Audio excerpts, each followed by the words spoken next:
warahmatullahi wabarakatuh. Nama saya Alif Rahmatullah Fian Pratama, NIM 20410501042.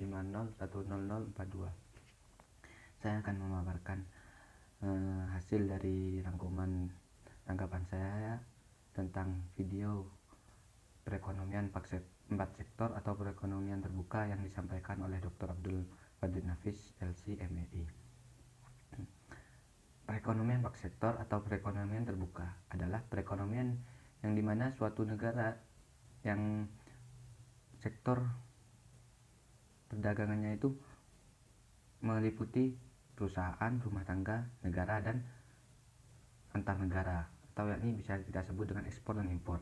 Perekonomian terbuka di sini menjalin hubungan antar negara yang dimana kita jika membutuhkan barang kita melakukan impor, dan jika kelebihan barang kita melakukan ekspor.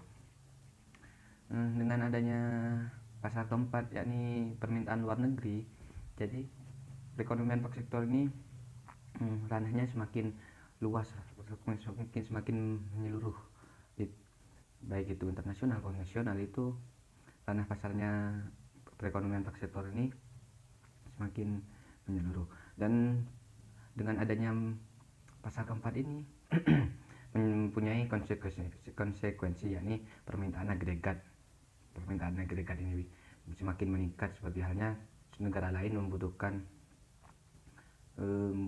barang dari Indonesia, kita akan semakin permintaan agregatnya semakin tinggi, jumlah uang yang beredar di pasaran. Jika ekspor yang kita lakukan semakin tinggi, maka uang yang diterima oleh Indonesia akan semakin banyak dan beredar, dan juga harga barang dan jasa. Kenapa? Karena jika kita melakukan seperti halnya kita melakukan impor dari barang luar negeri, nah di situ akan dikenakan pajak dari Indonesia yang menyebabkan harga barang tersebut semakin tinggi dari harga biasanya. Kemudian sirkulasi pendapatan perekonomian per sektor. Yang pertama dari segi perusahaan.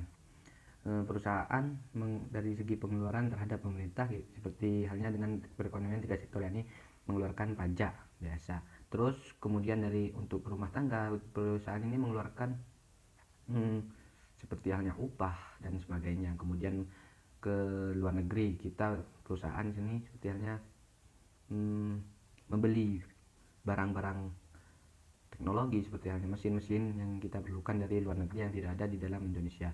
Kemudian dari pihak rumah tangga, dari pihak perusahaan pendapatannya ini bisa berasal dari pemerintahan, subsidi. Kemudian dari rumah tangga, dari produk-produk yang dibeli oleh pihak rumah tangga. Kemudian dari luar negeri, yakni pendapatan yang diperoleh dari produk yang kita ekspor untuk luar negeri. Kemudian dari pihak pemerintah ini pendapatannya bisa berasal yang dari perusahaan, ini bisa pembayaran pajak yang dimana dilakukan oleh perusahaan. Kemudian dari rumah tangga juga dari pajak. Kemudian dari pihak luar negeri, pendapatan yang didapat oleh pemerintah ini bisa berupa pajak barang. Kemudian untuk pengeluarannya sendiri dari pihak pemerintah ini bisa terhadap perusahaan, ya ini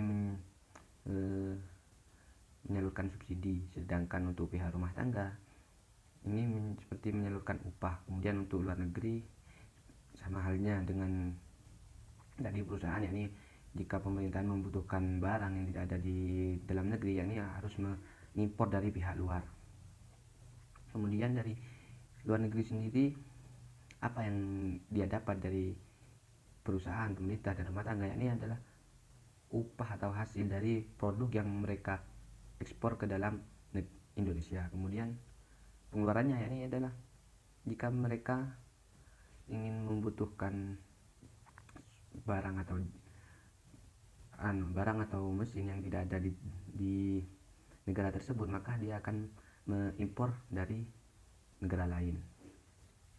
Kemudian dari pihak rumah tangga, pendapatannya bisa berasal dari upah, baik itu dari pemerintah, perusahaan.